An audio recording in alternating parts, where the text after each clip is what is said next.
प्रणाम। आनंद यात्रा कड़वी बाणी। आज का जो अध्याय है समय का प्रवाह, बहुत ही अनूठा। बाणी थोड़ी कड़वी है। ये इस भारत भूमि जैसे कभी सिंधु घाटी, हड़प्पा संस्कृति की जो सभ्यता थी, नालंदा विश्वपीठ, तक्षशिला विद्यापीठ, दंतपुरी, उज्जैन विश्वविद्यालय के जो ग्रंथाकार, जो स्वर्णिम इतिहास था, समग्र विश्व के हजारों विदेशी प्रजा यहाँ आए। उसमें यूरोपियन और अंग्रेज आए, फ्रेंच भी आए, रशियन भी आए। इस सोने की चिड़िया कहा जाता था। आज उसकी परिस्थिति पिछले हजार सालों में शून्य की कगार पर बैठ चुकी है। जो समय का प्रवाह, एक कड़वी वाणी बोलने का तात्पर्य क्या है? यहाँ के जो मूल निवासी है, जिन्हें शेड्यूल कास्ट या शेड्यूल ट्राइब या ओबीसी कहा जाता है, वही यहाँ के मूल निवासी है। बाकी सब आने वाले ये सब विदेशी आक्रमणकर्ता थे, जिनमें आर्य और ब्राह्मण अक्सर आ जाते हैं। ईसा के 528 पूर्व भारत में केवल गणराज्य थे। मैं दोबारा रिपीट करता हूँ, ईसा के पूर्व 528 में भारत में केवल गणराज्य थे। उसके पश्चात मगध और कौशल देश राजकीय स्वतंत्र राज्य बने। देखिए, आरंभ में राजतंत्र और गणतंत्र के बीच तालमेल बहुत सुनियोजित ढंग से चल रहा था। राजतंत्र और गणराज्य में किसी भी प्रकार की स्पर्धा नहीं थी, लेकिन धीरे धीरे ये तालमेल समाप्त होता गया, क्योंकि गणराज्य इतने सनिष्ठ समृद्ध थे, वो राजतंत्र को मतलब नकारात्मक दृष्टि से देखते थे और राजा को भी उसी दृष्टि से देखते थे।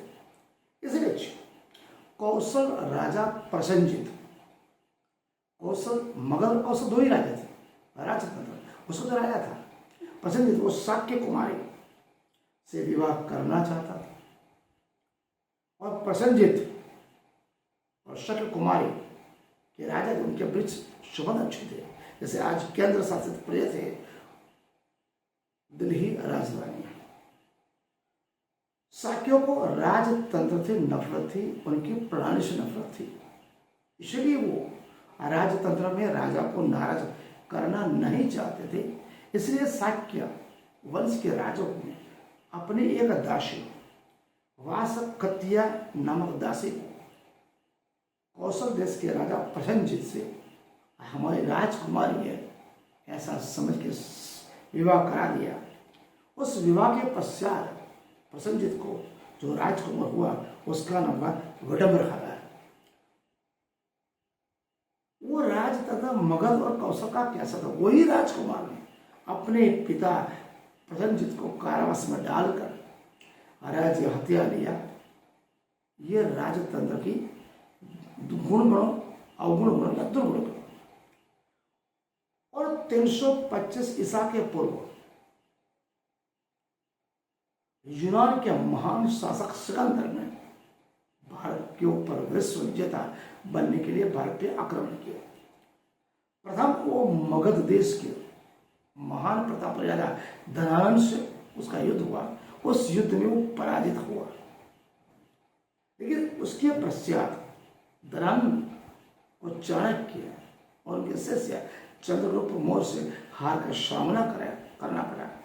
और चंद्रगुप्त के मौर्य का समुद्रगुप्त अशोक, उसके पश्चात जो राजा हुए, उसका एक सेनापति था जिसका नाम था पुष्पमित्र श्रम, जो ब्राह्मण था। उसने बौद्ध राजा हो, जो शाक्य राजा हो थे, उस राजा की हत्या की और एक क्रांति की लौ जलाई। एक षड्यंत्र के शहद सम्राट अशोक ने 84,000 बौद्ध स्तूप बनाए थे। शिलालेख और पत्थर पे लिखा जाता था। एक उत्कृष्ट महान परंपरा शाक्य राजा बुद्ध राजाओं की थी, बौद्ध धर्म पालने वाले। एक षड्यंत्र तरह पुष्यमित्र शुंग ने राजा की हत्या की और वो राजा बन बैठा और उसने एक षड्यंत्र के तहत ही उस समय के महान विद्यालय नालंदा, तक्षशिला, दंतपुरी और उज्जैनी विश्वविद्यालय को ग्रंथालय में जो लाइब्रेरी थी, हजारों पुस्तक थी, स्वर्णिम स्तर से नष्ट कर दिया। मुगलों ने कभी भी नालंदा, तक्षशिला, दंतपुरी और उज्जैन के ग्रंथालय को नष्ट नहीं किया। इतिहास आप पढ़ सकते हो।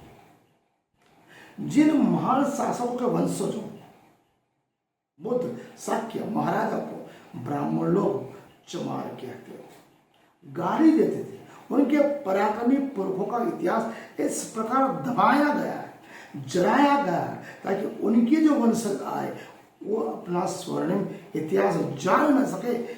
उसके पश्चात ब्राह्मण लोग पुष्यमित्र शुंग के जितने भी आए वंश परंपरा, उन्होंने ब्राह्मणवादी नीति चलाई, आर्यवादी नीति चलाई, वो एक नया इतिहास लिखा ताकि वो जो चवर वंशी थे, क्षत्रिय राजा थे, बुद्ध वंशी, शाक्य, वो अपने इतिहास को भूल गए और अपनी गरिमा भी भूल गए।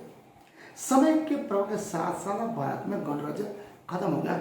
उसके बाद बड़े बड़े स्वतंत्र राज्यों की स्थापना हुई। गणराज्य तो रहे लेकिन वो साम्राज्य और राज्य के अधीन रहे।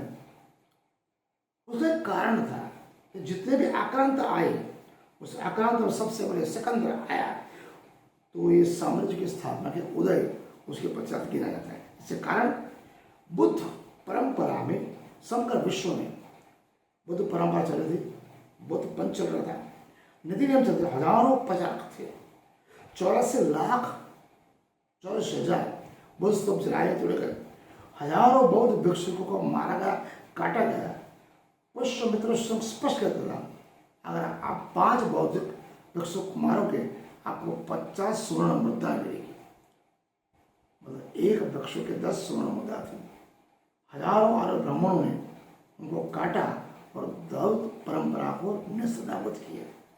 इसीलिए उनका जो स्थान था, प्रचारक खत्म हो गए, एक प्रकार का डर फैल गया, समग्र भारत में से बौद्ध परंपरा नाबूद हुई।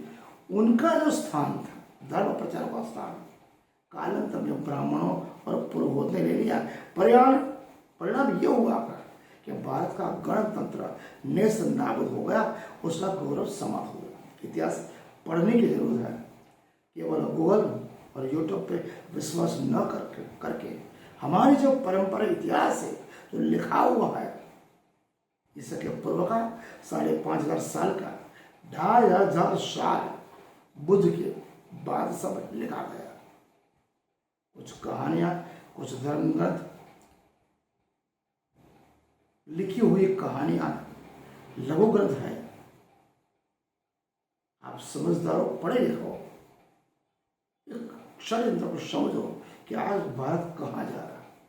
निजानंद संप्रदाय श्री कृष्ण प्रणाली धर्म में 425 साल पहले सदगुरु द्रविड़ देवचंद्र जी महाराज ने वर्ण व्यवस्था को नकारा था। वही बात प्रभु प्राणनाथ ने कही, सिख परंपरा में भी वर्ण व्यवस्था नहीं है। ईसाई में नहीं, मुस्लिम में नहीं, केवल हिंदू जो अपने आप को सनातन कहते हैं वो ब्राह्मण अपने आप को सर्वश्रेष्ठ मानते हैं। दूसरे क्षत्रिय, वैश्य और शूद्र। जब शूद्र सबसे होशियार, बुद्धिशाली, कार्यकुशल, हर एक लघु उद्योग में कर्मठ है, मेहनती है, जो अपने कर्म को आधार मान के आगे बढ़ता है, जो केवल धर्म को आगे करता है वो कर्म को निकर्म गिनता है। इसलिए समाजदर्शन का विषय काफी है। आज का विषय थोड़ा कड़वा था। समय के प्रवाह के बारे में हम समझे। आज का अध्ययन आपको प्रणाम।